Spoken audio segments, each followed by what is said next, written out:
tu gran amiga, incluso tu compañera de vida. Yo puedo ser tu gran aliada, la que aconseja y la que apaña. Yo puedo ser cualquiera de todas, depende de cómo tú me apodas. Pero no voy a ser la que obedece porque mi cuerpo me pertenece. Cualquiera de todas, depende de cómo tú me apodas. Pero no voy a ser la que obedece porque mi cuerpo... Bueno, le damos la bienvenida a todos a este conversatorio en el cual vamos a tratar un histórico debate que atraviesa al movimiento de mujeres y diversidades y el cual aún no se ve saldado. La prostitución, trabajo o violencia patriarcal. Esta actividad tiene como objetivo nutrirnos y seguir aportando a este debate tan importante. Mi nombre es Victoria Cáceres, soy militante de Opinión Socialista y en esta charla de hoy voy a ser la presentadora. Bueno, primero voy a explicar la modalidad, ahora van a hablar las compañeras y luego de sus intervenciones va a haber una ronda de preguntas. Así que les invitamos a quienes quieran a que dejen debajo de esta publicación sus preguntas o comentarios que quieran hacernos llegar. Bueno, voy a presentar a la primera expositora. Ella es Delia Escudilla, luchadora abolicionista, sobreviviente de la prostitución, integrante de AMA-DH, que para quienes no saben es la Asociación de Mujeres Argentinas por los Derechos Humanos, y también es la autora del libro Violación Consentida. Adelante, Delia. Hola, hola, ¿cómo están? ¿Cómo están, chicas? Buenas tardes.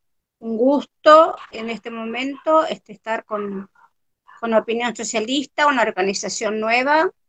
Gracias por convocarme y bueno, vamos a charlar a través de esta nueva modalidad, ¿no? Que es todo nuevo para todos nosotros, pero que nos hace seguir en las trincheras, las que somos luchadoras, las que somos activistas. Así que bueno, muchas gracias por convocarme.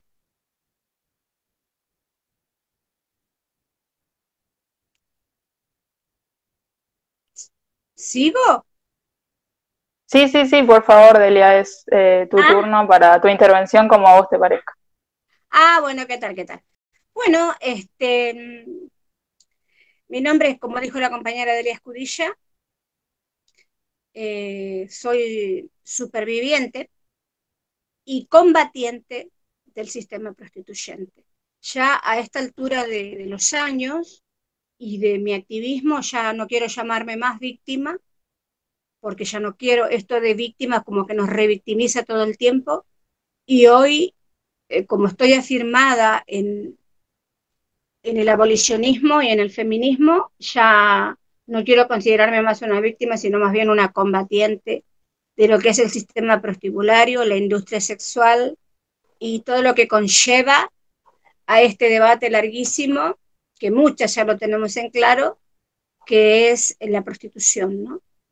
La prostitución como trabajo sexual, como trabajo. Bueno, mi historia brevemente la voy a relatar, porque ya tantas veces la conté, pero como ustedes son nuevas, yo entré de grande a la industria de la prostitución. Y ahora después les voy a contar por qué es una industria. Entré prácticamente de vieja, porque ya me había casado, ya había tenido mis hijos y ya me había separado. Yo vine del Chaco a los 16 años, analfabeta, hija de padres analfabetos, con muchos hijos, entre ellas yo. Vine del Chaco, bueno, me puse a trabajar con cama, todo eso que se hacía y que hoy se sigue haciendo con las mujeres analfabetas para poder explotarlas. En ese periodo conozco al que fue el padre de mis hijos, me quedé embarazada y me casé. Fue un matrimonio de 11 años nada más, porque a pesar de que éramos jóvenes, él era muy violento, o sea que también pasé por la violencia de género, la violencia conyugal, la violencia familiar, que después yo la estudié, porque también soy asistente en violencia familiar y conyugal. Después de pasar ese periodo bueno, me casé, tuve los 3 chicos muy seguidos, vivíamos muy mal, vivíamos muy pobremente, acá en Buenos Aires. Era como repetir la historia ya en el Chaco, ¿no? la pobreza extrema, la pobreza paupérrima, la de vivir descalzos, la de vivir en el barro, la de comer cualquier cosa. Y era como, acá en Buenos Aires, casada era como repetir esa historia, ¿no? Pero hay algo que no repetí, porque me lo había puesto a mí misma, que era seguir teniendo hijos, porque mi madre tuvo 17 hijos. Fue algo que yo no dije, no voy a tener más hijos. Y bueno, cuando el último tenía 3 años, nosotros nos separamos, previa a una última paliza que casi me lleva a la muerte. Él venía golpeándome muchísimo los últimos años, pese a que yo era una mujer analfabeta, pero yo me consideraba una mujer inteligente.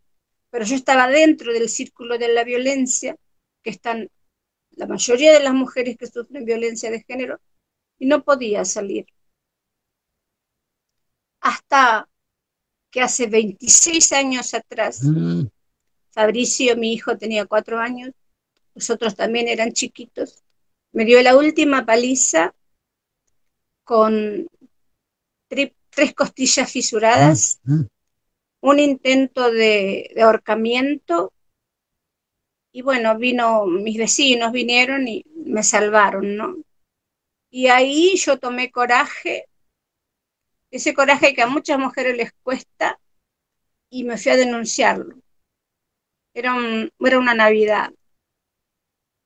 Y la policía de aquel momento, una policía que no sabía nada de violencia de género, como hoy, bueno, aunque hoy sepan, igual muchos no hacen nada. Me hicieron caso omiso, lo llevaron detenido, pero por ebriedad, no porque casi me mató. Yo estaba prendida a mis 3 hijos. Lo llevaron detenido y volví a mi casa, y a las 24 horas lo soltaron y vino otra vez de nuevo a amenazarme ya de muerte. Yo tenía un bait de béisbol, y me encerré con mis hijos y me dijo que me iba a matar, que iba a desparramar mis sesos por todas las paredes, qué sé yo. Mis hijos, nuestros hijos, fueron testigos de eso. De nuevo llamamos a la policía y ahí se fue. Era un chico joven como yo, porque tenemos la misma edad. Hoy tenemos 55 los dos. Y a partir de ahí comenzó una historia de una mujer rota, como queda una mujer que se separa en esas condiciones, ¿no? Golpeada, destruida su psiquis, su mente, sus emociones, su autoestima, pero había en mí una mechita que estaba ahí prendida, ¿no? Por primera vez empezaba a sentir como aires de libertad, de algo, pero no sabía qué era lo que iba a hacer. Pero sí sabía que 2 cosas no iba a hacer: volver a tener hijos con alguien por ahí, con cualquiera, juntarme con alguien y tener padrastro, darle un padrastro a mis hijos, porque yo fui abusada por uno de los maridos de mi madre a los 9 años, entonces yo no quería tener un hombre en mi casa que se quedara con mis hijos. Entonces dije, no voy a tener marido y no voy a seguir siendo analfabeta. Y empezó una nueva vida, digamos, entre comillas, tremenda, durísima para una mujer que sale de esos estados. No sabes qué camino vas a agarrar, no sabes qué es lo que vas a hacer. Empezás a escuchar voces de gente que te dice, bueno, haz tu vida, empezó a hacer tu vida. ¿Y qué vida vas a hacer cuando venís de una vida rota, de abusos en la infancia, de tantas cosas que me pasaron cuando fui niña, cuando vine a Buenos Aires, cuando conozco a este joven, cuando me mató a palos durante 12 años, con 3 hijos chiquitos? ¿Qué pinga de vida vas a hacer? No obstante, empecé a hacer pequeños trabajos. Eso sí, siempre fui muy de hacer cosas. Empecé a hacer pequeños trabajos, y mis hijos, por supuesto, los tres escolarizados. Ellos jamás, por ninguna razón, iban a faltar a la escuela. Y yo empecé a pensar en estudiar. Y no solo empecé a pensar, sino que empecé a estudiar la primaria de adultos aquí donde vivo, en Tristán Suárez. Y empecé como a cambiar, empezó a cambiar mi aspecto, digamos. Yo era una mujer muy obesa, me faltaban los dientes de las piñas que él me dio, de los golpes que él me daba, de las palizas, de las patadas. Empecé como a adelgazar, me puse los dientes y tenía pequeños trabajos, ¿no? Acá, digamos, ¿cómo que se dice? Emprendimientos. Vendía cosas, vendía golosina, junto con mi hijo mayor, que era chiquito, y él, el padre, que a punto de escopeta, pasaba el dinero para los tres. Y empecé a estudiar la primaria, que fue algo que a mí me marcó mucho, pues, porque era algo que yo hacía por primera vez, algo para mí, algo que era una deuda que tenía. Yo creo que tenía 33 años, no me acuerdo bien.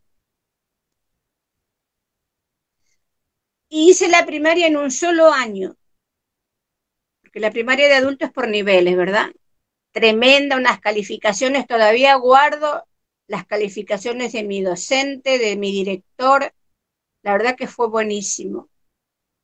Y sucedió algo en mi vida que yo nunca lo conté, pero lo voy a contar ahora.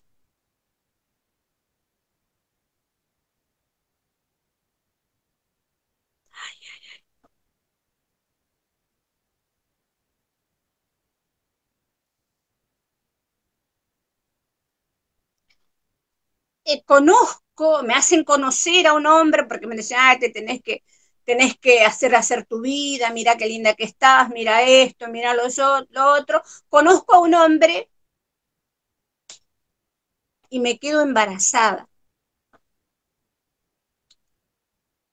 Y yo no quería tenerlo. No quería, porque yo había dicho que no iba a tener hijos con nadie. Y ese hombre, de alguna manera, se quería juntar conmigo, criar mis hijos, criar ese, criar lo otro, y para mí estalló una bomba dentro de mí. Entonces vino alguien y me dijo, mira, yo te voy a ayudar a abortar. Por eso hoy yo estoy también de acuerdo con el aborto legal.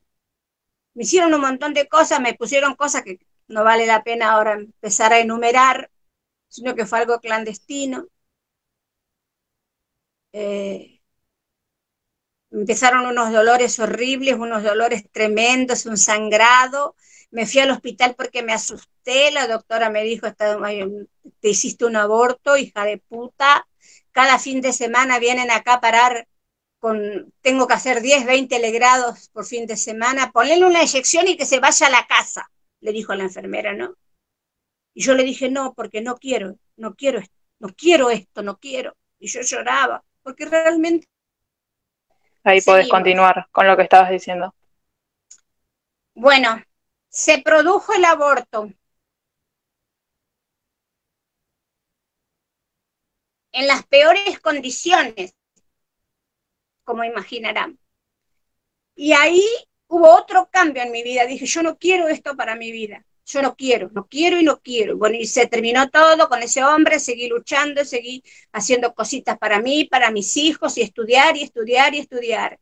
Pero empezó a pasar algo en el país, que estábamos en el periodo que estábamos llevando al 2000, ustedes recordarán, el 2001, el estallido se estaba acercando, y yo había conseguido 2 laburitos en Capital, ya había salido de acá, me habían conseguido trabajos en Capital, y empecé a trabajar para mí y para mis hijos. Me acuerdo que me pagaban 6 pesos la hora y el transporte. Pero como empezó a haber una recesión tremenda, no sé si se acuerdan lo que pasó en el 2000, como como pasó después con los otros gobiernos. Y un día las mujeres que me daban trabajo me dijeron que no me podían dar más trabajo, porque no podían pagar el transporte, porque no esto, porque no aquello, porque no tenían. Entonces me quedé ahí en la mitad de todos mis proyectos, porque mi proyecto era seguir haciendo la secundaria, porque yo tengo la escuela acá al lado de mi casa. Y sin trabajo, sin entrada, sin nada, solamente con este hombre que era una pelea total, que él depositara el dinero. Y empecé a buscar alguna forma de sobrevivir y conocí a varias mujeres en un lugar de autoayuda y me dijeron, yo te puedo ayudar a que vayas a limpiar mi casa, pero no te voy a poder pagar con plata, te voy a poder pagar con mercadería porque yo tengo un almacén, un mercado. Bueno, entonces yo fui, porque que me dé mercadería era lo mismo, ¿no? Y estaba muy mal el país, muy mal. Y me fui a trabajar a esa mujer y cuando volví, ustedes lo van a leer en el libro, está el famoso momento en que yo me encuentro con una mujer que se prostituía en aquel momento y me preguntó de dónde venía. Bueno, ella era toda divina, así parecía toda empoderada, toda segura de sí misma, lo cual yo no lo estaba. Entonces ella le dije que yo venía de ahí, de ese lugar, que no me habían pagado con plata, pero sí con mercadería. Y ella es una mujer que vive al fondo de mi casa, es como una especie de vecina, pero nunca hablamos mucho. Y me dijo, pero mira, ¿por qué cuento todo esto? Porque después ¿me escuchan? Sí, sí, te escuchamos perfecto. ¿Por qué cuento todo digamos, este prólogo? Porque hay una razón el por qué yo después entro en la prostitución.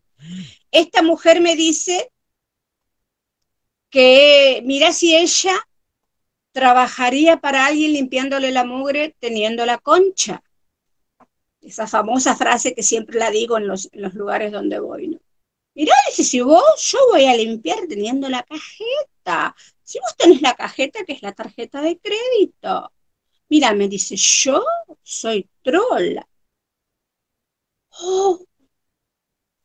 Mira, yo tenía 30 y pico de años, pero yo no sabía de eso.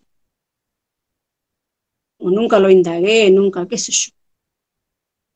Habré visto mujeres paradas cuando venía de trabajar, que trabajaba en Caballito, pero nunca se me ocurrió pensar. Y me dice, dice, viste porque yo una vez pasé por ahí, la vi parada, ¿viste dónde me viste parada? Ahí yo trabajo. Y hago muy buena plata, tengo muchos giles, porque a los clientes yo los llamo giles.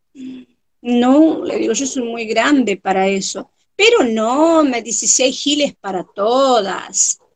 Dice, los giles vienen ahí, vos les haces una chupadita y y ya está, y te traes tu plata a tu casa, que tenés que estar ahí, dice, pasando hambre con tus hijos y bla. Bueno, me dio plata ese día, me acuerdo. Y quedó en mí como sembrada esa duda, ¿no? De sí, no, sí, no, no, sí. Y que había una posibilidad de algún lugar de donde sacar plata. Digamos, esto que yo llamo la necesidad concreta y compleja, porque era compleja para mí. Empezar a pensar que iba a ir a un lugar donde iba a estar con hombres y la necesidad que era concreta y extrema.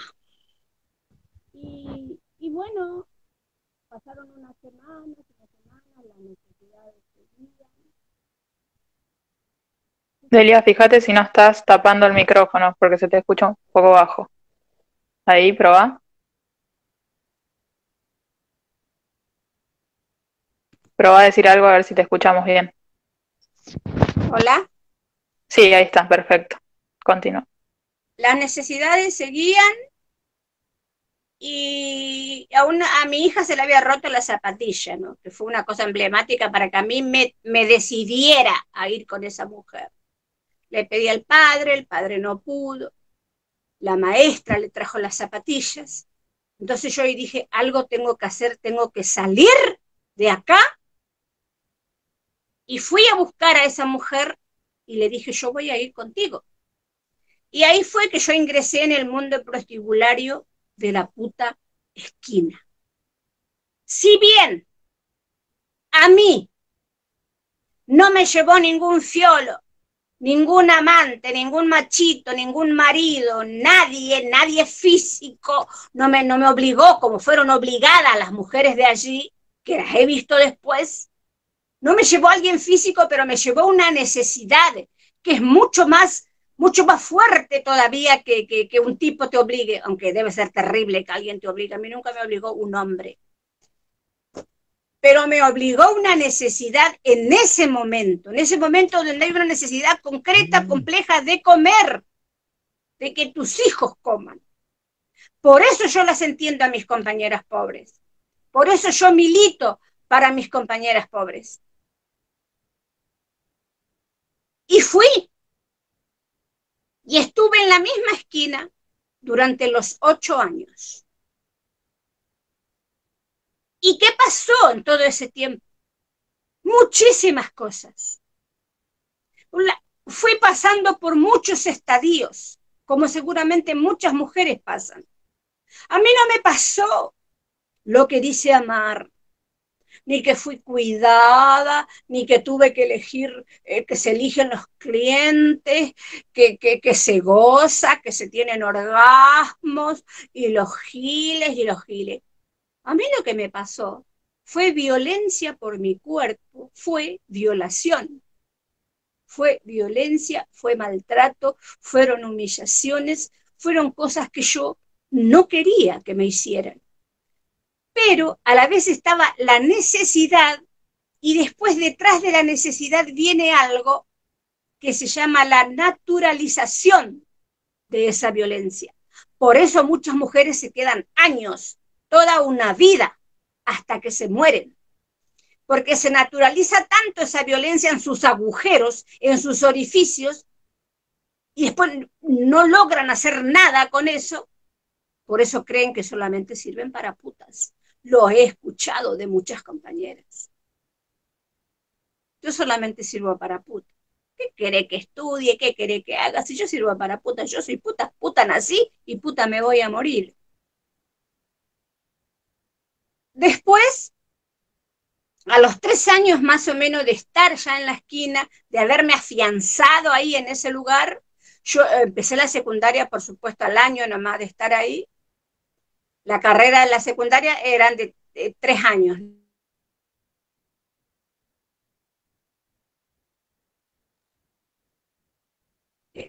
Delia, ¿nos escuchás? Sí. Buenísimo, ahí ¿nos podés ver ahí bien? Sí, las veo. Ah, buenísimo, continúa entonces, disculpa. Porque de noche era mucho más duro, corría droga, alcohol. Yo no me animaba, aparte yo nunca faltaba a mi casa.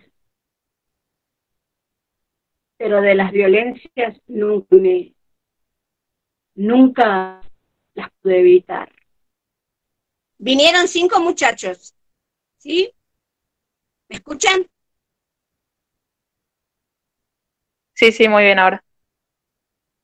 Y me dijeron si podía ir a la obra en construcción,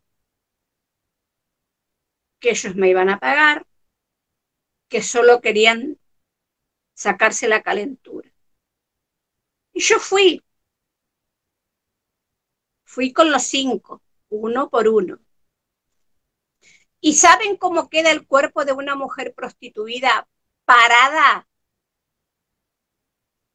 Y que pase uno por uno por tu cuerpo. Volvés destruida, con mareos, con arcadas, con sensación de que te vas a caer, con sensación de vomitar, con sensación de que te vas a morir. Yo ya estaba entrando en aquel periodo en un estado panicoso que después, bueno, terminó en un brote psicótico. Pero ya había entrado en mí la naturalización de que ese era mi trabajo. En ese periodo aparece amar en mi vida. Y yo era militante partidaria, estaba en el PO ese tiempo. Y bueno, dije yo, un sindicato de trabajadoras sexuales. ¡Wow! Yo no soy entonces prostituta, soy trabajadora sexual. Lo que hoy le deben hacer creer a esas pobres mujeres. Empecé la militancia en Amar CTA Nacional, que en aquel momento era Elena Reinaga, una que ahora está por el Caribe. Estuve un tiempo, participé de talleres, de conversatorios, de cosas, pero la violación, las que éramos cogidas, éramos nosotras, las que estábamos en las esquinas, no las de Amar. Ellas estaban en una oficina dada por la CTA, que eran los puteros del momento, Yasky, no era de Llenaro en aquel momento. Y todo muy lindo, mientras duraban las charlas, cómo poner el forrito al pitito para que acabe rápido. Pero después la realidad de la esquina era otra. La realidad de la esquina era de una violencia increíble. No solo la mía, mi realidad violentada, sino la de todas las compañeras que yo tenía ahí. Cada una con su historia terrible de dolor, de abandono, de hijos sin padres, ausentes, con hijos enfermos, con hijos con leucemias, tremendo, para mujeres sin dormir que venían de estar con sus hijos a pararse en la esquina para ser cogida por 6, 7 tipos y ahí se iba de nuevo al hospital a cuidar a su hijo con leucemia. Entonces yo digo, una y mil veces los derechos de las mujeres vulnerados. Y en un periodo de ya basta, creo que fue en el 2004 ya no empezó a no gustarme el jueguito de Amar. Tuvimos una discusión con Elena Reinaga, porque yo era una mujer de no callarme, de interpelar, de empezar a pensar y a ver con visión crítica eso de trabajo sexual. Y mi cuerpo ya empezó a hablar. Yo tenía una miomastosis, un sangrado muy copioso. El médico me decía, te tenés que sacar el útero porque te va a dar una ACV, te vas a morir desangrada, Y las mujeres que estamos en esa situación, a veces nos llenamos de deudas, de cosas, y tenemos deudas y hay que pagarla y hay que estar, y hay que estar, y hay que estar en la esquina. Y yo ya empezaba a pensar que eso ya me estaba afectando demasiado. Terminé la secundaria y me anoté en la carrera de psicología social, que eran 5 años pagos, no privados. Y era algo más que tenía que hacer, algo más que tenía que pagar. Y me salí de Amar pensando que eso no era un trabajo, salgo de Amar, pero todavía me quedo en la calle un tiempo más. ¿Por qué? Por la naturalización de la violencia, aunque por dentro ya me estaba rebelando y cada vez era más difícil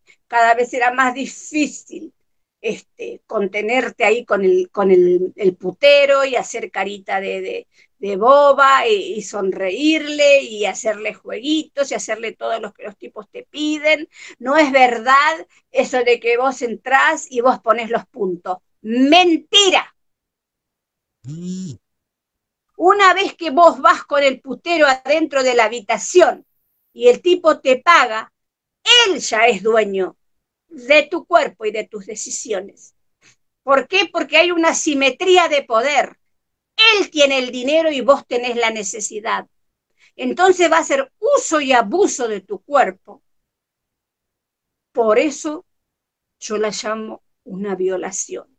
Porque vos, estando 4 horas a veces parada, sin hacer un peso, sabiendo que tenés que venir a tu casa a traer la comida para tus hijos, a pagar cosas, a pagarlas el colegio, a pagar el colegio de cosas de los chicos, de aquello, de lo otro, tenés que hacer plata. Y aunque yo ya por dentro me estaba rebelando y me estaba, por ende, enfermando. En una oportunidad vino un senegalés.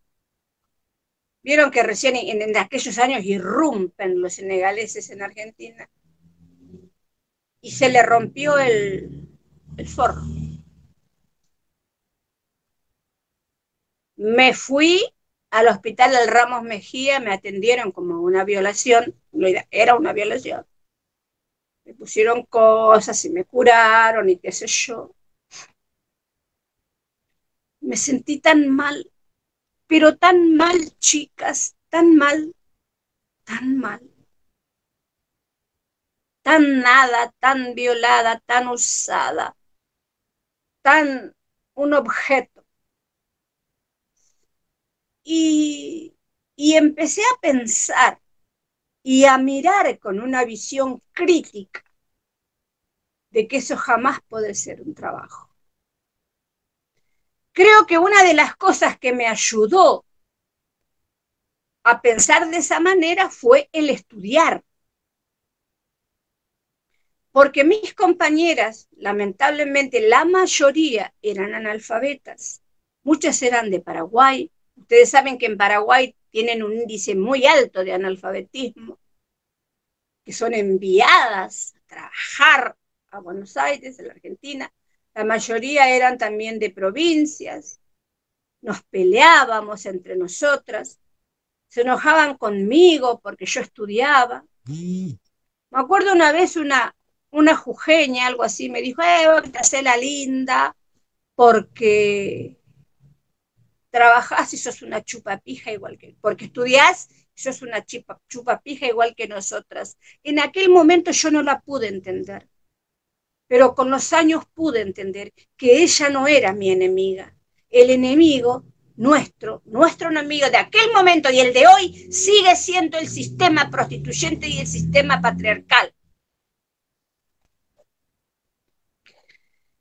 A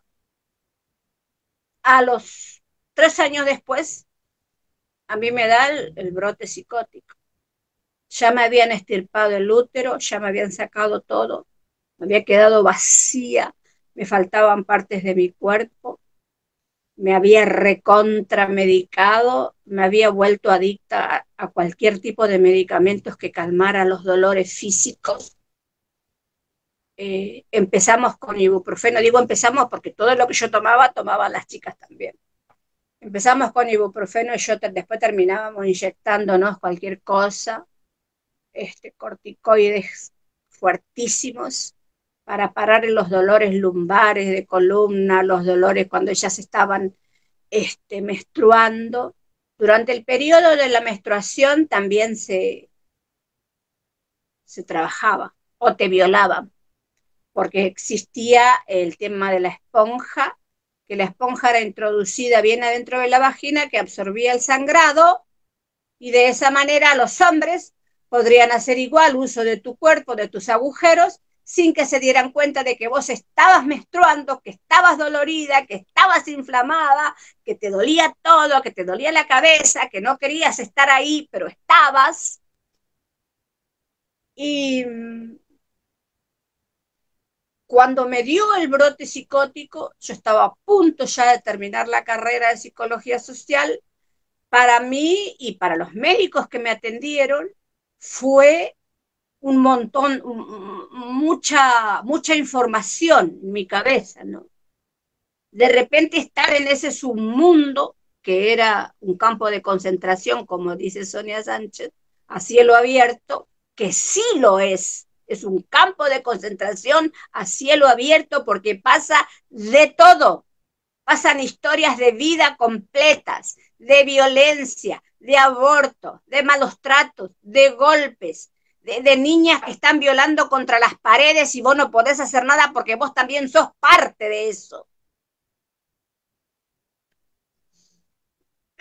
De mujeres que son traídas por sus machos fiolos, y las paran en la esquina y le dicen, dentro de 2 horas voy a pasar, y más vale que tenga 200 pesos, porque en aquel momento era plata, si no te rompo la cara. Imagínense la situación de esas mujeres, del miedo que tenían, y ellos estaban observándolas desde un bar o desde el auto, si las mujeres se iban adentro, y si tardaban más de 15 minutos era porque ellas también habían cogido, salían y las cagaban a palo. Eso a mí no me pasaba, pero yo los odiaba a esos tipos. A mí no me pasaba porque a mí nunca me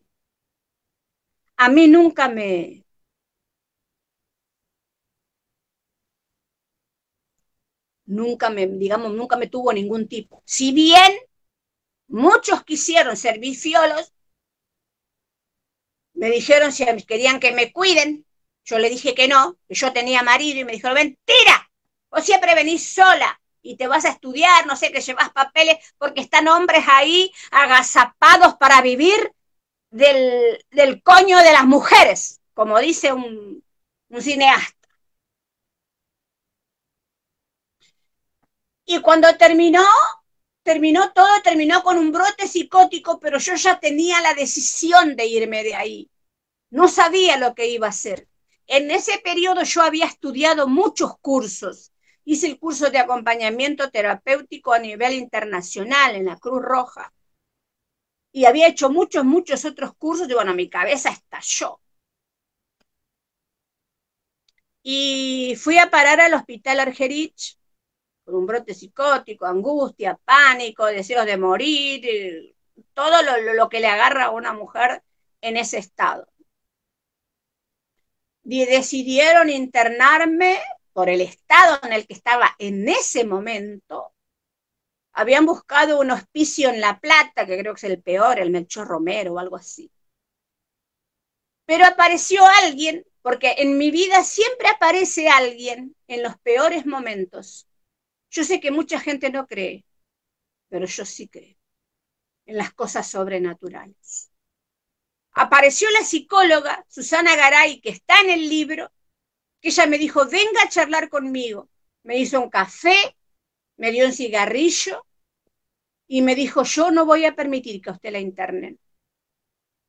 Porque si la internan en ese lugar con el diagnóstico que tiene ahora, usted no sale más. Voy a confiar en usted. Le voy a hacer un tratamiento y yo me voy a ocupar de su salud.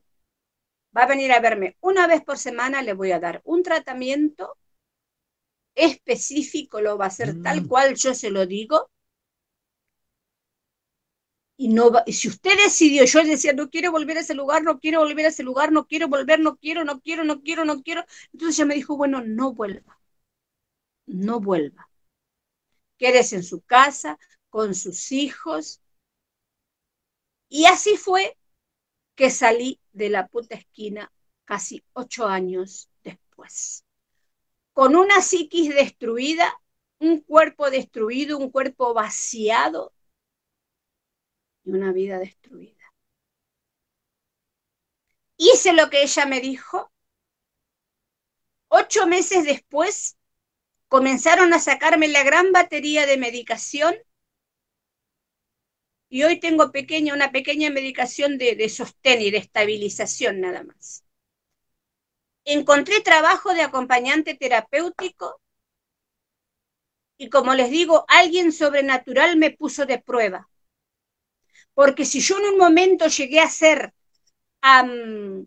peligrosa para otros y para mí, alguien sobrenatural me puso un niño autista para que yo cuidara. Y como yo tenía todo el conocimiento de ser acompañante terapéutico de diferentes patologías, yo lo cuidé. Durante 1 año fue nuestro amor, fue un aliciente que vino a nuestras vidas, Nicolás. Para mí, para mis hijos, que ya estaban todos adoleciendo. Yo lo traía en el carrito, íbamos y volvíamos, le daba de comer y lentamente empezó a cambiar mi vida. Pero adentro estaba alguien que quería salir, estaba alguien que estaba explotando. Y era la puta que quedó adentro, la puta maltratada, la puta que quedó adentro, como dice Sonia Sánchez, que hay que matarla. Adentro quedó Ana, Anita, porque yo era Ana. Yo sentía sensaciones como que de algo estaba dentro mío. Después de cuidar a ese niño, cuidé a mucha gente importante. Y después me cansé, porque yo no estaba bien todavía de la cabeza. Dejé de cuidar gente enferma y me dediqué a ser mantera. Vendía ropa, billutería, pañuelo, bla, bla, bla. Y seguía buscando, una continua búsqueda de algo que tenía que llegar a mi vida. Y en ese periodo llega a mi vida el feminismo y el abolicionismo. Un poco antes, porque también es importante, llegó a mi vida el evangelio. Los evangelios, ustedes saben que son bastante pesados, somos pesados. Pero también me salvaron la vida. Ellos estuvieron en el momento en que yo más lo necesité, venían a visitarme, oraban por mí, fueron gente que fueron un soporte muy importante en su momento. Tanto que mi hijo se casó con una de las hijas de los pastores. Y mi hijo es pastor hoy y tiene una madre revolucionaria.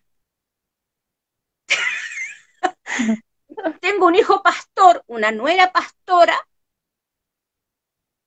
¿Y saben qué? Tengo un hijo policía. O sea que somos una familia muy normal. Somos de lo mejor. Y tengo una hija que se dedica realmente a las cosas del evangelio, que le hace muy bien. Pero el evangelio, en algún momento llegaron a cansarme, porque ya éramos familia. Un día le dije que mi Dios me había hecho libre y que yo quería ser libre de toda opresión patriarcal, y que mi pastor era un patriarcal, y papá, me fui a la miércoles de la iglesia, me echaron por hereje. Y ahí empecé a buscar a ver cuál era el camino que iba a seguir. Y ahí encontré a mis compañeras abolicionistas y sobrevivientes, que son Graciela Collantes, que es hoy la presidenta de AMDH, a Elena Moncada, a Sonia Sánchez y a un montón de compañeras que en aquel momento también pertenecían a aquel lugar donde estábamos. Entonces, empecé a hacer del abolicionismo y el feminismo una bandera de lucha, la cual hoy es mi bandera de lucha y mi sostén de vida. Aprendí mucho, leí mucho, he leído sobre los feminismos antiguos, he leído sobre la prostitución en la antigüedad, he leído un montón y hoy me posiciono como una abolicionista férrea de que la prostitución jamás puede ser un trabajo digno, porque una pija que está en estado de eyacular no puede ser un trabajo digno para una mujer. No una, 2, 3, 4, 5, 6, 7, 8, 9, 10 pijas que la mujer tenga que entrar en su cuerpo, violarla sin que la mujer tenga ganas, violarla una y otra vez arriba de ellas sin que sientan nada, es una violación. Por eso hoy soy una referente del conurbano. Y hace más o menos 2 años atrás, 4 años atrás, empecé a ser conocida por una nota que yo hice de repudio a Amar CTA Córdoba, que sacaron un libro que se llama Parate en mi esquina, como romantizando la esquina, la sucia esquina, donde las mujeres se paran, casi desnudas, cagadas de frío, cagadas de calor, de hambre, de dolor, de miedos. Y ellas sacan un libro romantizando la puta esquina. Entonces yo le respondo con una nota que se llama Parate en mi esquina, donde yo no estoy. ¿Cómo? Señalándoles que se paren las putas pobres porque ellas no están. Y esa nota, que fue una nota de repudio en conjunto con una de las compañeras de abolición de la prostitución, jamás hubiese creído que esa nota traspasara fronteras. Esa nota fue traducida a 3 idiomas. Esa nota fue una cosa para que yo sea conocida. Esa nota se transformó en obras de teatro para las compañeras abolicionistas. Y entonces aparece la idea de hacer un libro. Yo no tenía los medios, porque yo seguí siendo mantera. A mí nunca nada me dio el Estado, nada, hasta ahora. Yo era mantera. Yo vendía de todo. Y aparece un joven y una jovencita cineasta, me dice, mira, podemos hacer un libro, aunque sea chiquito, pero no teníamos los medios.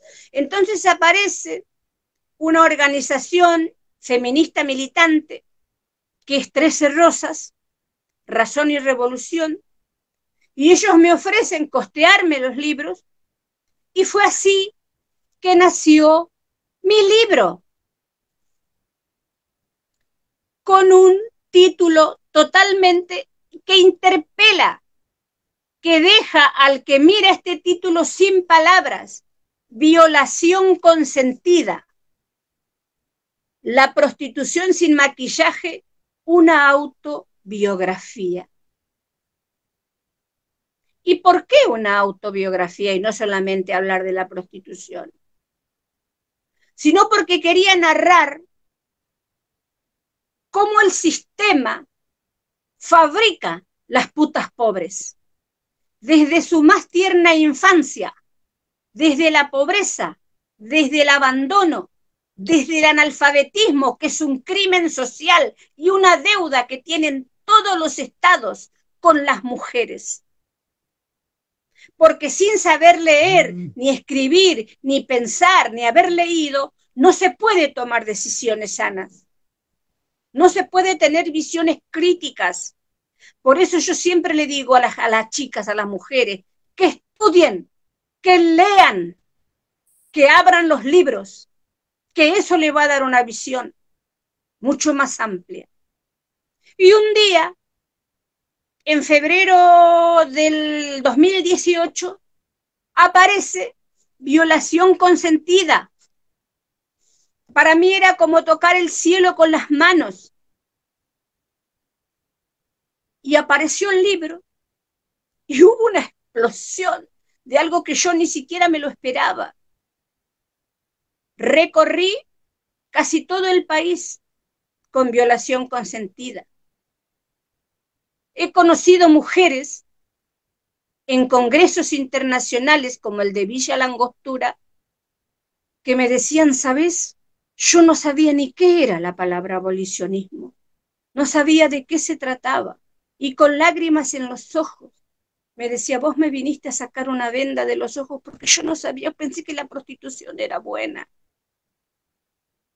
Y así me fui posicionando en una referente del conurbano, porque yo vivo en el mismo lugar donde pasó lo que pasó cuando mi ex me quiso matar. Vivo en otra casa, pero vivo en el mismo lugar. Mis hijos se casaron, se fueron. Tengo 3 nietos, uno de cada uno. Tienen una familia maravillosa, son trabajadores, estudiantes. Todos siguen estudiando, mis hijos. Y hoy, donde se está haciendo este debate, vamos a venir ahora al presente, donde se está haciendo este debate de regular la prostitución como trabajo sexual para que haya menos obras de mano desocupada, digamos, o digamos, para que el cuerpo de la mujer mercantilizado venga a ocupar un lugar de desocupación que tiene este gobierno, que tiene este país, que tiene este Estado. Mira, un país rico como el nuestro, que puede producir comida para 40 millones de personas, quiere poner la concha de las mujeres, el orto de las mujeres, la boca de las mujeres en las esquinas para tratarlo de trabajo informal que entre dentro de la economía popular. Y Arroyo, el ministro elegido por este gobierno, sin vergüenza, no tiene cara de decir sí, tenemos que incluir a las trabajadoras sexuales.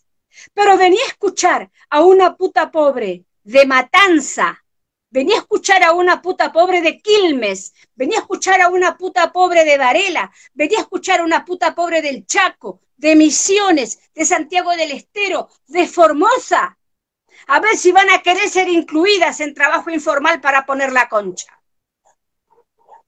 Esta es una deuda que tienen todos los estados desde la democracia a este tiempo. No hay un abanico de políticas públicas para las mujeres desocupadas, que no tienen vivienda, que no tienen educación, que no tienen nada.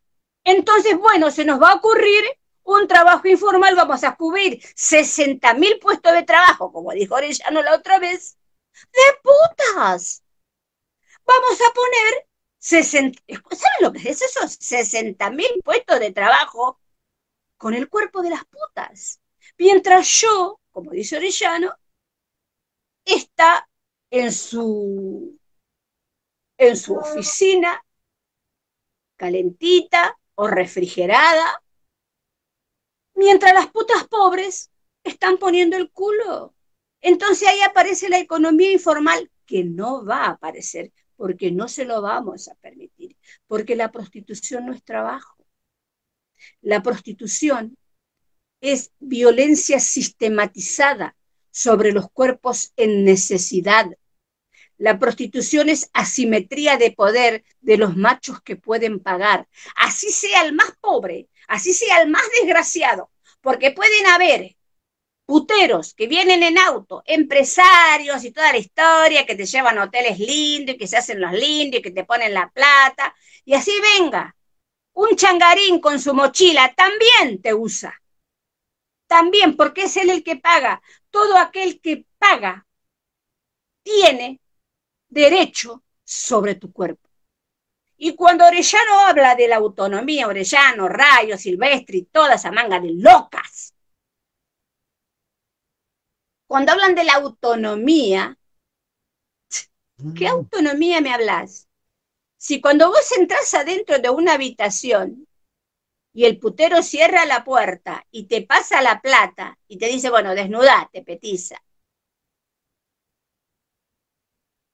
y te pasa su saliva sobre tu vagina, porque obvio, no hay nada, no hay secreción, no hay nada, porque si no hay una cosa previa de decir, bueno, nosotros nos gustamos, es una violación, porque vos estás por entrar con un tipo que no conocés, por el cual no sentís nada, de nada, no lo conocés, y vos tenés que desnudarte frente a esa persona y no sabés cómo miércoles te va a penetrar, y te penetra con la peor violencia, sin siquiera preguntarte nada, si estás dolorida, si estás preñada, si te cagó arano palo recién, sí, nada.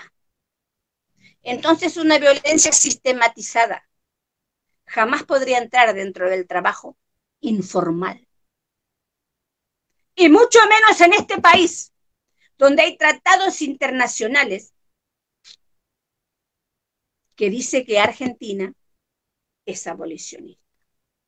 Ahora, podrán gritar, podrán decir que las estigmatizamos. Las estigmatizadas, hermana, son las putas pobres. Son las putas pobres que hoy, en esta pandemia, donde no pueden salir a que la garchen ahí, en las calles, las deben garchar en cualquier lugar, en su propia casa, contra una pared, en el baño, harán un pete en cualquier lugar, porque de algún lado tienen que sacar plata. Porque este gobierno no puede ni siquiera paliar una pandemia, porque la comida es escasa, y lo sé porque yo vivo en un conurbano. Y entonces, estamos en plena lucha, en plena trinchera. Los otros días, cuando sale eso de que iban a estar en la economía popular y que era un día peronista y de que iban a luchar y que todas lloraban y qué sé yo, les duró poco. Porque Gustavo Vera, que no es santo de mi devoción, que está en el comité de tratas y delitos sexuales, porque con esto que pasó ahora, estamos en plena trinchera. Porque si bien se dijo que se le dio de baja a ese formulario, nosotros estamos igual en plena lucha porque la prostitución no es trabajo. Muchas gracias, Delia. Muchas gracias. La verdad que es muy conmovedor escucharte, y también hay muchas mujeres en la publicación de Facebook saludándote y diciéndote que sos una gran referente, una gran luchadora. La verdad es que es muy importante para nosotros tener a alguien que vivió en carne propia esto y que sabe del tema. Bueno, les queremos recordar a la gente que luego de la intervención de la compañera que sigue ahora va a haber una ronda de preguntas, así que pueden ir dejando las preguntas o comentarios que quieran debajo de la publicación. Ahora le vamos a dar la palabra a Giselle Santana, que es militante de Opinión Socialista, así que adelante, Giselle, cuando quieras. Bueno, la verdad es que no es nada sencillo tomar la palabra después de haberla escuchado a Delia. Fue realmente un relato muy conmovedor, muy movilizante, y que casi no hace falta decir mucho más sobre lo que está planteado, ¿no? para hoy. Pero bueno, de todos modos sí quiero tomar algunas de las cosas que se fueron planteando como para tratar de ir desmenuzando algunos de los argumentos que aparecen en este debate, y empezar un poco por lo que decía Delia casi al final, ¿no? De cómo sus compañeras le decían no sabía lo que es el abolicionismo y cómo existe incluso al interior del movimiento feminista mucha desinformación sobre lo que son las distintas posturas en relación con la prostitución. Existe una postura que es la de la prohibición o el prohibicionismo, que es lo que rige, por ejemplo, en Estados Unidos, donde está penado tanto el ejercicio de la prostitución como la solicitud de prostitución, es decir, se pena a las mujeres en situación de prostitución y también a los clientes prostituyentes. Existe la reglamentación, que es por lo que están bregando muchos sectores, como explicaba bien Delia antes, que es lo que existe, por ejemplo, en Alemania, en Australia, en Holanda, con la súper famosa zona roja, donde las mujeres son expuestas en vidrieras, como si estuviéramos mirando una vidriera de zapatos o de ropa. Y existe el abolicionismo, que es, como decía Delia, lo que rige en nuestro país, en la Argentina, desde hace muchas décadas, justamente porque la Argentina es firmante de la Convención contra la Trata de Personas y la Explotación de la Prostitución Ajena. Es una convención de la ONU de 1949, que lo que establece es que justamente el delito del tratante se configura aunque la víctima haya prestado su consentimiento. ¿Por qué es importante eso? Porque justamente esa es la concepción de que nadie puede consentir su propia explotación, ni puede resignar sus derechos humanos, que son irrenunciables. Ahora, sabemos que esa es la letra de la ley. Sabemos perfectamente que en este país no se cumple con esas premisas. Sabemos que se persigue a las mujeres en situación de prostitución, que la policía interviene, las detiene, las amenaza, las coimea, y sabemos que además proliferan los prostíbulos y cabarets a la vista de todo el mundo, a la vista de todos los funcionarios, y no se hace nada al respecto. Pero tenemos el paraguas legal del abolicionismo, que justamente contra lo que estos sectores, que plantean desde hace varios años la necesidad de salir de esa condición, de dejar de suscribir esos tratados, y que la Argentina avance hacia la regulación de la prostitución, ¿no? Y eso lo plantean desde diversos argumentos. Plantean que la prostitución es una forma de empoderamiento de las mujeres, que ellas tienen una visión más moderna, más progresista, que se contrapone a lo viejo, a lo moralista del abolicionismo. Hablan de la libertad de elección, de la autonomía sobre el cuerpo, de la necesidad de garantizar derechos laborales a quienes deciden, según ellas, libremente vivir del trabajo sexual. Entonces, me parece que son todos estos argumentos los que tenemos que ir desarmando, ¿no? Para poder profundizar en este debate. Hay una canción que a mí se me venía a la cabeza cuando estaba pensando en esta charla, una canción de Silvio Rodríguez, La Masa, que habla de un servidor de pasado en copa nueva, ¿no? Y me parece que esa frase se ajusta perfecto a esto que nos quieren vender sobre la prostitución como desde un punto de vista progresista, moderno. No hay nada nuevo en este sentido. Si pensamos un poco en los orígenes de la prostitución, hay un libro, nosotras somos marxistas, revolucionarias, entonces entendemos el feminista desde un punto de vista marxista, y hay un libro que es de Federico Engels, que es conocido por ser el coautor junto con Carlos Marx del Manifiesto Comunista, pero él además escribe un libro que se llama El origen de la familia, la propiedad privada y el Estado, ¿no? En el que justamente lo que hace es desarrollar la articulación entre Estado, familia y propiedad privada en el nacimiento de la sociedad de clases. Y en ese libro Engels plantea que la derrota histórica de las mujeres se desplegó principalmente en el terreno sexual con la imposición de la monogamia. A las mujeres se les impuso el matrimonio, la monogamia, por supuesto, para garantizar la legitimidad de los herederos, de los propietarios que tenían algo para heredar, por supuesto. Fueron combinadas al hogar, al ámbito de lo privado, a las tareas de reproducción, de la mano de obra y de la fuerza de trabajo, a las tareas de cuidado. Esa idea de familia que se establece en esos momentos, la familia heteronormativa, monogámica, por supuesto, estaba pensada para la reproducción, no para el placer sexual. Pero no estaba pensada para el placer sexual de las mujeres, por supuesto. Para los varones el sistema patriarcal sí garantizó todos los medios necesarios para que pudieran seguir teniendo derecho al goce, y para eso se estableció la prostitución. Es decir, que en el comienzo del sistema patriarcal, el matrimonio y la prostitución fueron complementarios, fueron las dos caras de una misma moneda, la esposa madre y la puta, para el placer.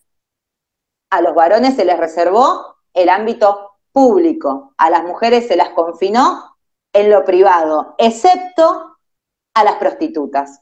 Ellas sí podían transitar lo público, siempre y cuando fuera para estar al servicio del placer masculino, ¿no? Las mujeres de la calle, las callejeras. Entonces, ¿cómo llegamos a la conclusión de que una mujer se libera del patriarcado al ser explotada sexualmente? ¿Cómo puede un lugar de objeto de goce significar la liberación si ese fue el sitio público por excelencia dado a la mujer? Lejos de querer plantarnos acá en una falsa moral, honestamente nos preguntamos cómo el privilegio más antiguo del varón sobre los cuerpos femeninos o feminizados puede significar una liberación para nosotras. ¿Cómo puede ser liberador afirmar y reafirmarnos en un lugar impuesto por excelencia para las mujeres sin buscar interpelarlo y ponerlo en tensión, como debería ser el feminismo en cuanto teoría liberadora y revolucionaria? El discurso reglamentarista también hace hincapié en la libertad de elección, la libertad de decidir sobre nuestros cuerpos. Ahora, preguntémonos, ¿acaso la pobreza no actúa como un condicionante de esa libertad? La escuchamos a Delia. Delia habló de abuso sexual en la infancia, habló de violencia patriarcal, habló de hambre, habló de analfabetismo. ¿Esas no son un condicionante? Esa es la trampa del feminismo liberal, hablar de la libertad desde un lugar abstracto.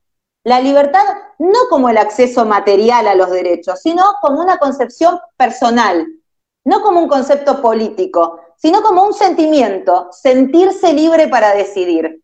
La idea de sentirse libre desvinculada de la realidad material en la que se vive. Fíjense un ejemplo de este feminismo liberal, que no tiene que ver con la prostitución. ¿Se acuerdan en el debate, en la pelea enorme del 2018, esa marea verde en lucha por el aborto legal, seguro y gratuito? ¿Se acuerdan de la diputada del PRO, Los Penato? Hizo un alegato, realmente fue conmovedor. Habló de las pioneras, reivindicó la lucha histórica, habló de Dora Kodolevsky, levantó el puño con el pañuelo, pero nunca se planteó que el derecho a decidir debía ir acompañado además del acceso a la salud pública, que el aborto debía ser gratuito, que debía tener acceso todas al misoprostol para que efectivamente esa libertad fuera para todas. Esa es la trampa del feminismo liberal. ¿Podemos hablar de libertad para decidir en un sistema en el que el 70% de los pobres del mundo somos mujeres y disidencias? Cuando nuestras vidas están precarizadas, cuando accedemos a los trabajos peor pagados, cuando cargamos con las tareas de cuidado de niñas, de ancianos, cuando no hay posibilidad de trabajo para las migrantes, ni hablar de la población trans y travesti, para las que seguimos reclamando el cupo laboral. Cuando existe toda una cultura que nos ha enseñado que somos un objeto del deseo masculino, nunca sujetas de placer. Nos presentan en televisión, en revistas, en redes sociales, en la música, como mercancías o como adornos. El feminismo tiene que evitar que el cuerpo de las mujeres sea el terreno donde el capitalismo despliegue su batalla de ideas e imponga una de sus premisas fundamentales, que todo, hasta nuestra libertad, se puede negociar y tiene un precio.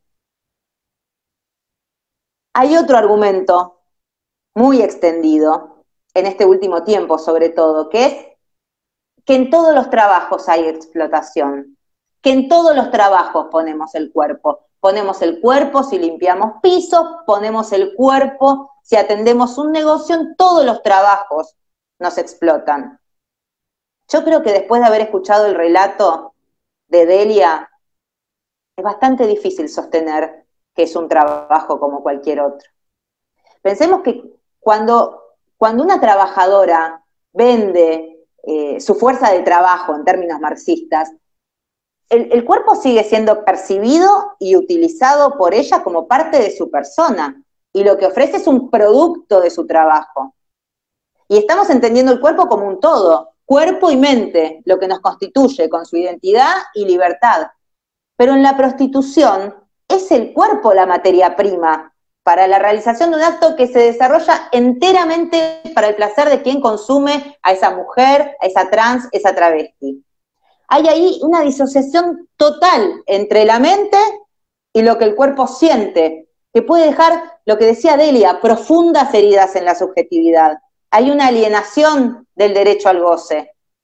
La prostitución implica considerar una boca, una vagina, un ano como herramientas de trabajo.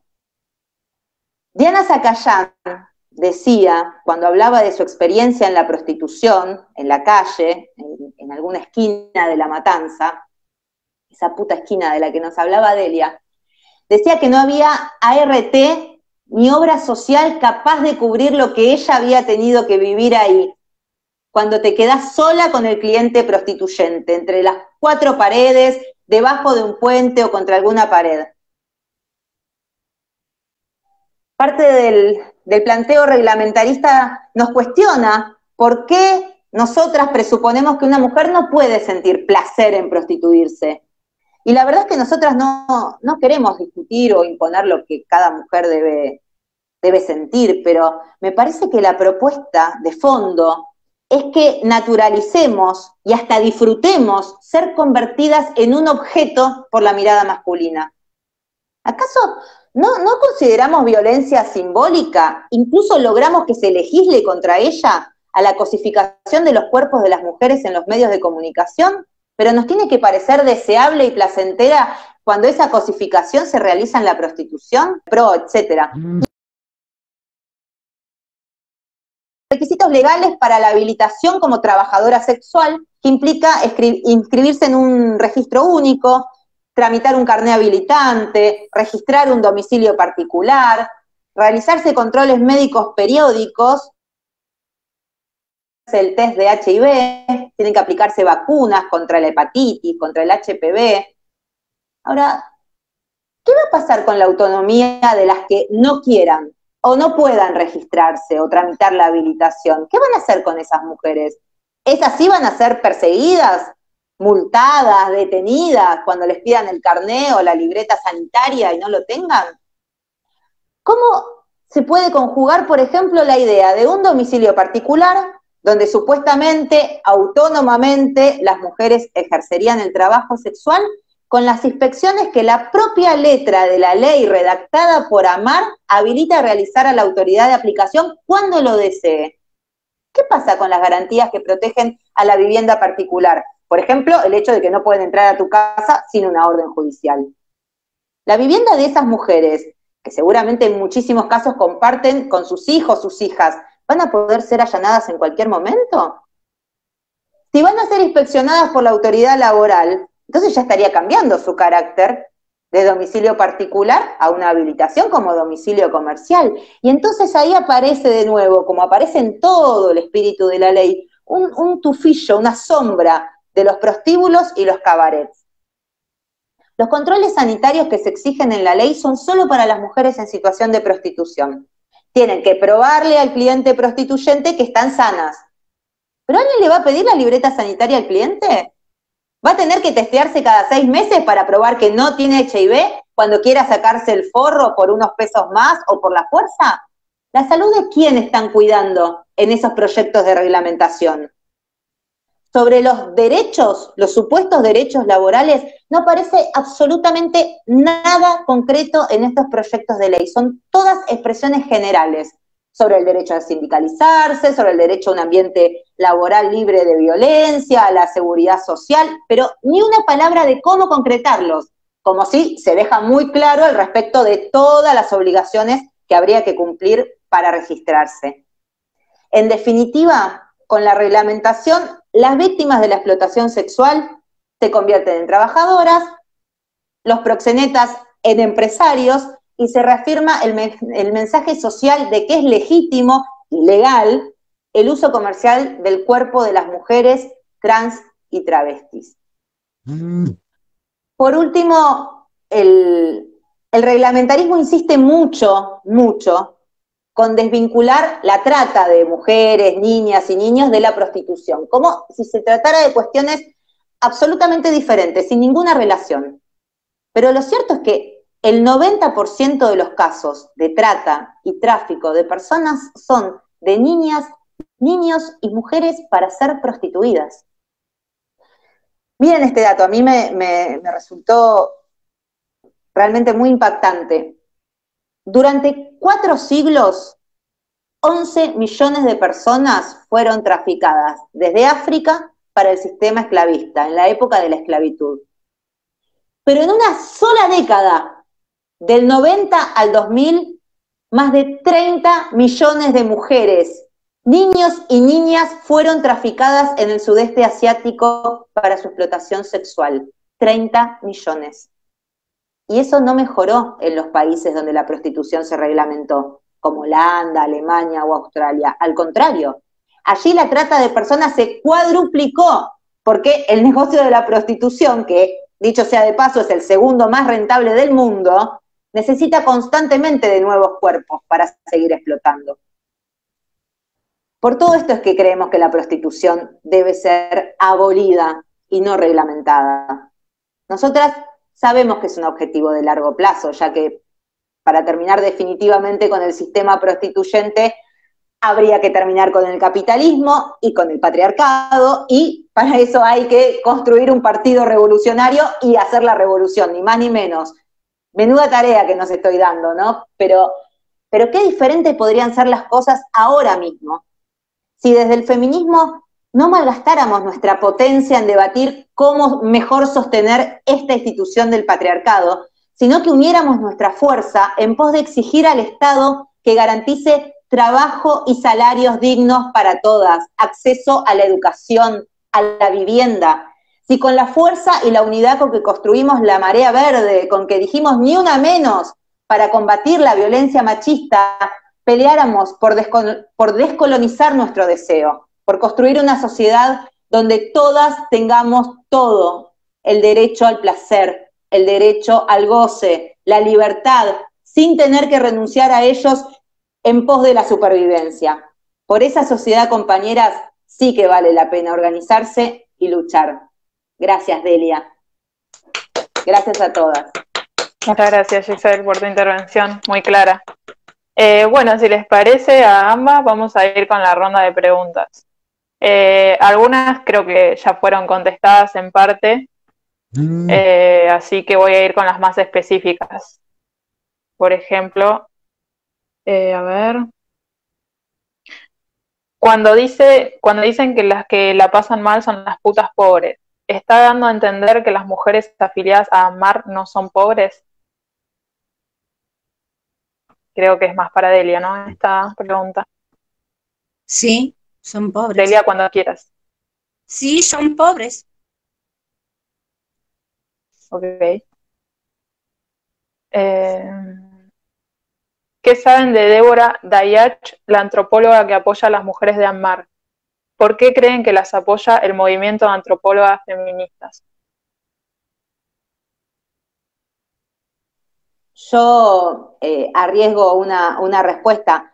Primero, sobre la pregunta anterior, me parece que cuando hacemos hincapié sobre todo en las mujeres pobres que están en situación de prostitución, es porque en el capitalismo absolutamente todas las situaciones de violencia y de desigualdad patriarcal son peores para las mujeres pobres. Cuando hablamos de aborto es exactamente lo mismo, para todas es ilegal, pero son las mujeres pobres quienes arriesgan su vida porque no tienen acceso a un aborto mejor pagado, o en las situaciones de violencia, las mujeres pobres que no tienen una vivienda o que no tienen un trabajo son las que tienen muchas veces que convivir y soportar al agresor sin tener los recursos necesarios para poder salir de esa situación de violencia, etcétera, ¿no? Nada más como para tratar de ampliar un poco la respuesta, nos referimos a eso, no tiene que ver con no considerar todo lo contrario. Tampoco es una disputa con las mujeres que están afiliadas a AMAR o con las mujeres que por las razones que fueran se consideran trabajadoras sexuales, porque eso muchas veces tiene que ver también con poder sobrellevar un poco más livianamente esa situación de violencia, ¿no? Tratar de no sentirse una víctima, como decía Delia al principio, sino tratar de alguna manera de aliviarse un poco esa situación. Creo que es mucho más profundo ahí el debate. En relación con la antropóloga sobre la que preguntaban, no la conozco particularmente, no he leído sus trabajos, pero creo que dentro del feminismo hay muchas corrientes que apoyan el reglamentarismo por las razones de las que hablamos antes, ¿no? Me parece que hay una enorme confusión en relación con lo que implica la libertad y la autonomía sobre el cuerpo, un análisis demasiado liviano de lo que implica la prostitución en los cuerpos y la psiquis de las mujeres que están en esa situación. No sé vos, Delia, si querés agregar algo. En relación a la primera pregunta, sí, son pobres y no son 850.000 afiliadas y todas esas cosas que dicen. ¿Por qué? porque en las marchas que nosotras siempre tenemos, siempre son las mismas caritas. Y si entonces habría tantas afiliadas y tanto ese empuje, tanto ese movimiento de mujeres que quieren llamarse trabajadoras sexuales, estarían siempre con ellas, ¿verdad? Y sí, son pobres porque justamente van por las mujeres pobres que no tienen un conocimiento de qué caracho les está pasando en sus vidas y qué es ser puta, ser trabajadora sexual, ser prostituta. No tienen una idea, solamente tienen una sola idea, chicas, la de sobrevivir, la de dar de comer a sus hijos, de la manera que sea, y es la de poner el culo. Volviendo a esta, ¿cómo se llama la antropóloga? Me parece que la conozco. Sí, Débora Dayach. Bueno, esa es una de las que estuvo hablando del capital erótico y todo cuando estuvimos ahí con los magistrados. Yo no voy a hacer así una cosa muy... Yo simplemente voy a decir esto. Ella apoya el reglamentarismo porque no es ella la que se para en la esquina para ser penetrada por 5 o 6 tipos, porque si lo hiciera saldría corriendo y no diría las estupideces que dice. Perdonen, pero así de clarito. Bueno, está bien, está bien. Vamos con otra pregunta. Por ejemplo, esta dice, mientras tanto, ¿qué hacen las abolicionistas por las mujeres en situación de prostitución? Porque la prostitución existe ahora, el sistema aún está lejos de cambiar. Creo que ahí está bueno, Delia, que vos des tu opinión sobre esta pregunta, ya que el otro día nos mencionaste algunas de esas cosas. Ah, sí, las abolicionistas trabajamos todo el tiempo para que las mujeres puedan tener una visión más crítica de lo que les está pasando en sus vidas. Por empezar, AMADH, la cual es la que preside Graciela Collantes, que es una de mis compañeras que se merece todo mi respeto. Graciela Collantes tiene una ONG en Flores que trabaja mucho con las compañeras. De hecho, nos llaman que nosotros tenemos una cooperativa de putas ahí. Sí, hay mujeres que están en situación de prostitución todavía, porque nosotras no tenemos un capital de dinero para darles, para comprarles una casa, para dar... de eso se tiene que ocupar el Estado, un Estado ausente. Las abolicionistas lo que hacemos es trabajar con las compañeras lentamente, despacito. AMADH da clases, brinda clases primarias, clases secundarias, talleres sobre violencia de género. Hay muchas compañeras que salen de tomar sus clases y van a pararse en la esquina porque nosotros no somos un entregador de dinero, nosotros no tenemos dinero del Estado ni de organizaciones transnacionales como lo tiene AMAR. Entonces, también se entregan este periodo bolsones de comida. Tanto les digo que me ha llegado a mí, cosa que agradezco mucho, porque se está trabajando todo alrededor del conurbano. ¿Y qué es lo que hacemos? Trabajamos con su autoestima, trabajamos con ellas para saber qué es lo que les pasa, qué es lo que sienten, qué es lo que sienten en relación a lo que les pasa a sus putas vidas, que muchas tienen hijos chicos, que encima que tienen que poner el cuerpo, encima el novio o marido que tienen las embaraza y tienen que trabajar embarazadas o abortar en el peor de los casos. El abolicionismo nuestro, el argentino, porque hay muchos abolicionismos, hay lugares donde hay dinero, nosotros no tenemos dinero.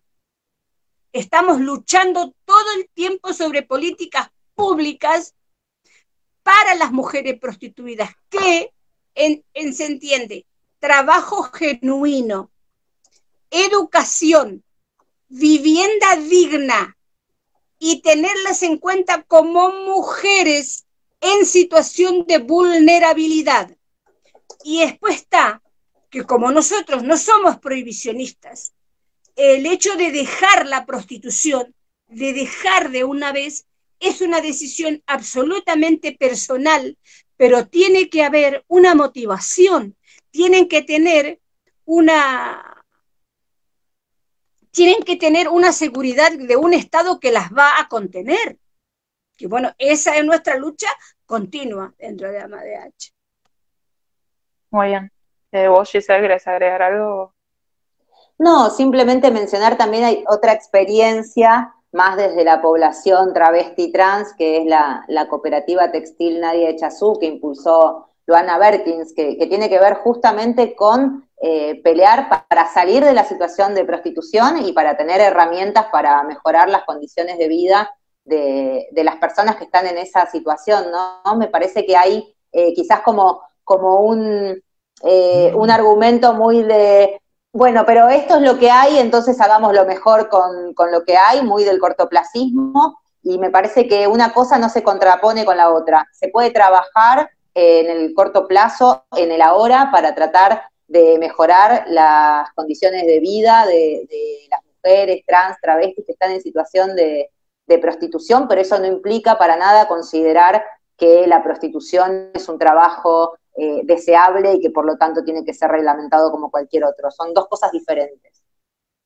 Miren, chicas, perdonen. Aquí, sí. el primero que te prostituye y te coge sin forro es un estado ausente. Aquí y en todos los países donde existe la prostitución, sobre todo en países de pobreza extrema, como Sudáfrica, Haití, Sierra Leona, países sudamericanos como El Salvador, como Ecuador, siempre hay un estado ausente con las mujeres prostituidas. Entonces, esto es una cuestión de Estado. ¿Ustedes dónde han visto que un gobierno recién asumido ha puesto en agenda qué van a hacer con las mujeres prostituidas en las calles? ¿Por qué? Porque las mujeres prostituidas en la calle son una postal para cada país, ¿verdad?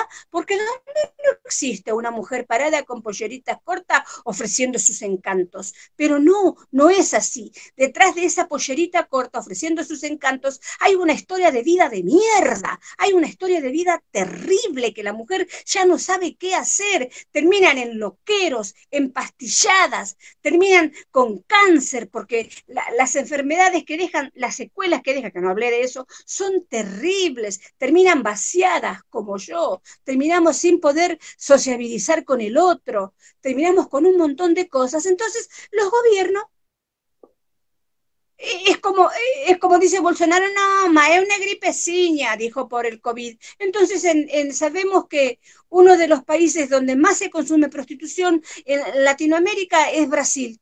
¿Quién hizo algo? Quiero agregar algo, chicas, y yo con esto ya quiero dar finalizado, estoy muy cansada. El año pasado vino Ana Rosa Cobo Bedia de España. Ella escribió un libro que se llama La prostitución en el corazón del capitalismo. Y ella muy amablemente me invitó, y yo me sentí honrada, porque yo, esta negra, esta india del monte, fui invitada por esta mujer que tiene un montón de conocimientos y cosas y premios, y bueno, y todas me aplaudieron. Cuando yo llegué, yo llevé mis libros, ¿verdad? Ella me regaló el suyo, yo le regalé el mío.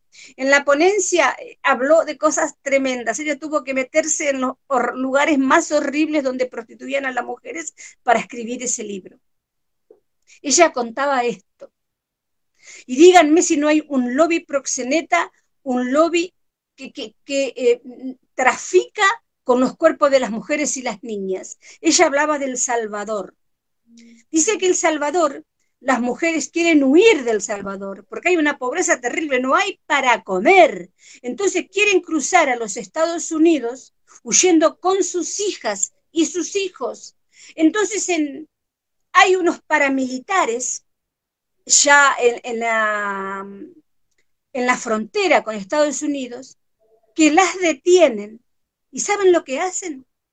Las vuelven los hijos, los devuelven a El Salvador, pero las mujeres jóvenes las llevan para ser prostituidas. Por eso es un lobby proxeneta. Por eso en el libro es La industria de la vagina, que escribió una mujer muy famosa, lo dice: utilizan los cuerpos mercantilizados para mover el peor dinero negro que puede existir en el mundo. Entonces, las mujeres dejan como rehén a sus hijos en El Salvador y ellas son prostituidas en Estados Unidos para que así se mueva la economía del Salvador. Entonces se mueve la economía a través de las conchas de las mujeres. Y entonces eso es una de las cosas más terribles, lo contaba Rosa Cobo. Y cuando yo le pregunto a Rosa Cobo ¿qué fue lo más tremendo y lo más duro que ella pudo experimentar en esa búsqueda de mujeres prostituidas para escribir ese libro?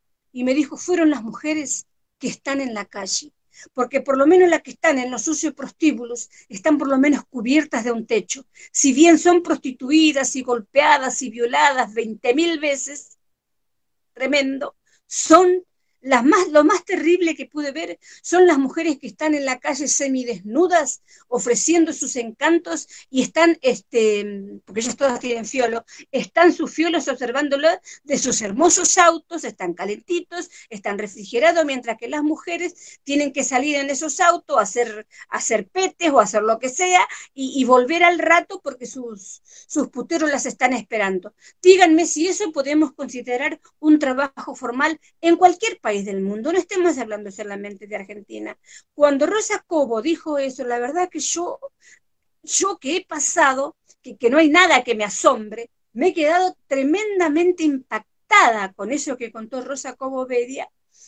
Y ese libro, La prostitución en el corazón del capitalismo, habla justamente de esto, de que los responsables de que haya mujeres, niñas, niños, travestis, trans, prostituidos, y con eso se mueva el dinero negro, es el capitalismo, es el patriarcado, es el machismo que por milenios ha puesto a la mujer en un lugar de objeto, no en un lugar de sujeto. Yo siempre digo esa famosa frase que lo dice mucha gente, la prostitución es el trabajo más antiguo del mundo. Yo lo di vuelta y le digo, la prostitución no es el trabajo más antiguo del mundo, sino que es el antiguo derecho del hombre patriarcal, del machismo, a tomar el cuerpo de la mujer como si fuera un objeto. Muy bien, muchas gracias, Delia. Si te parece, te hago una última pregunta que es específica para vos y te dejamos descansar.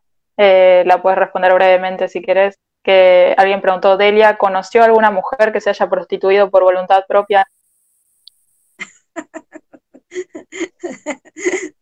Todas estamos de alguna manera por voluntad propia. Todos estamos consintiendo la violación. Yo estuve 8 años. He conocido cantidades de mujeres, de compañeras y de no compañeras. Nunca, ninguna dijo, esto me es cool, yo elijo los prostituyentes, yo si no quiero ir con este no voy, yo esto, yo lo otro. Todas pasaron por su proceso y lamentablemente quedaron en el camino, porque yo tengo una compañera que a los 36 años falleció, le explotó la cabeza porque la mató la puta esquina y la vida podrida que llevaba con sus hijos, con su marido golpeador, con su marido borracho y toda una historia que tienen que pasar las mujeres prostituidas. Jamás escuché. Bueno, la voluntad de alguna manera está. La voluntad de alguna manera está. Disculpen. No hay problema. A ver. La voluntad de alguna manera está. Violación consentida. Pero esto sería como si el tipo te pone un chumbo en la cabeza y te dice, dame la billetera, y vos consentís y se la das.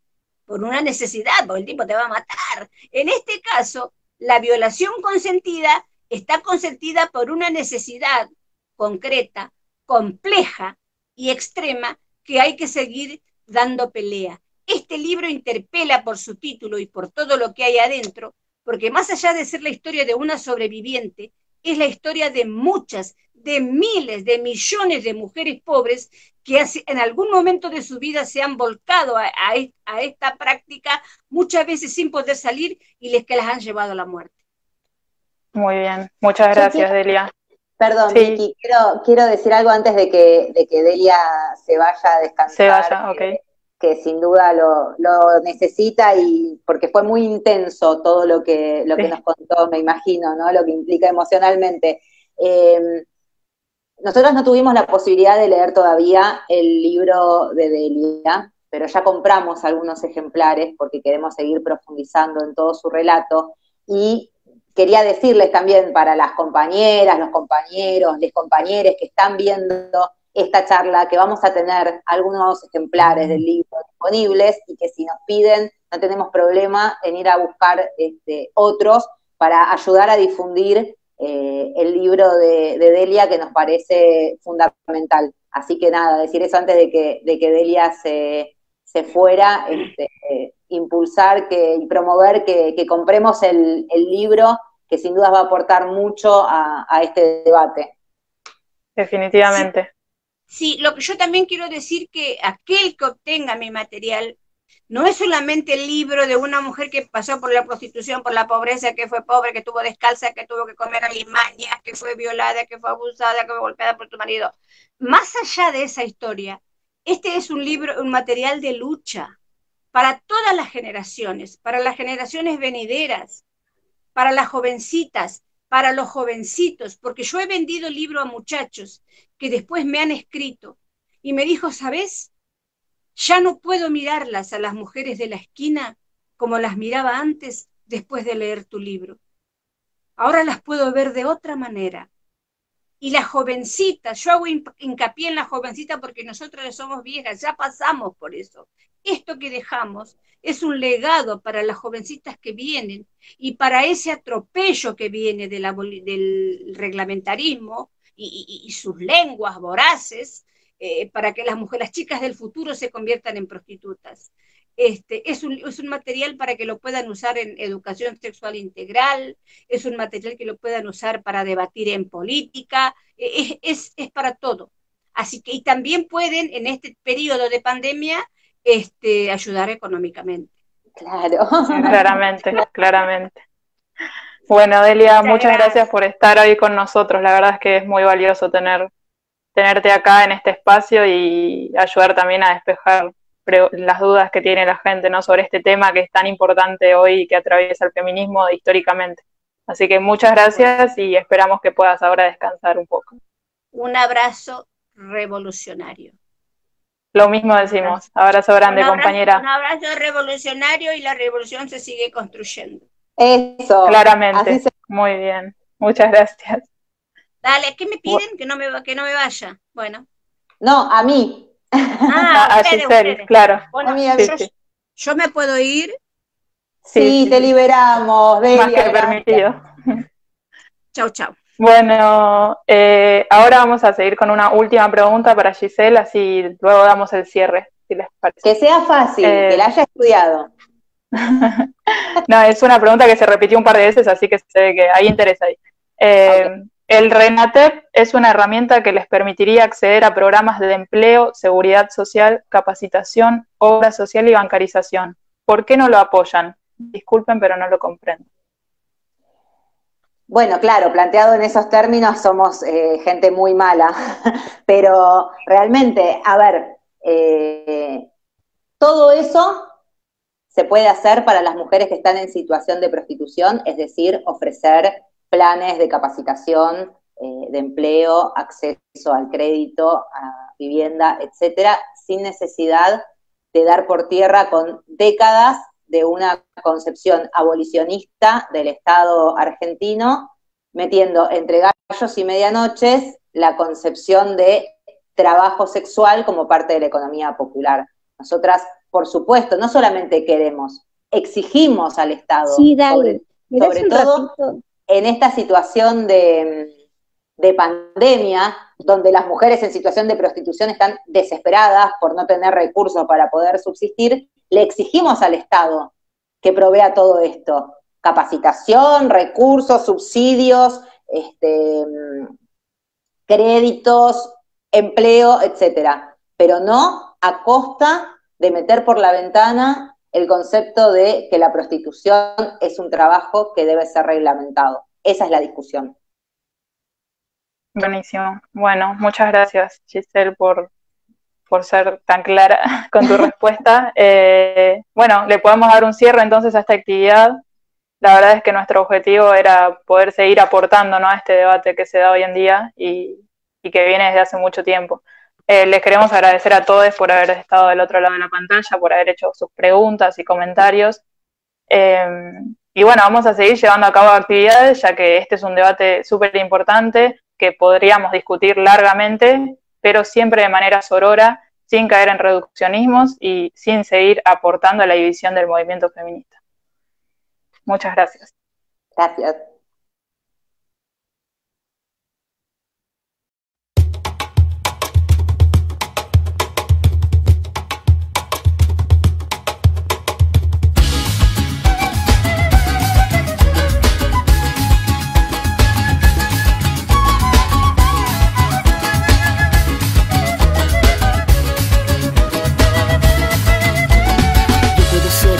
tu hija Tamara, Pamela o Valentina. Yo puedo ser tu gran amiga, incluso tu compañera de vida. Yo puedo ser tu gran aliada, la que aconseja.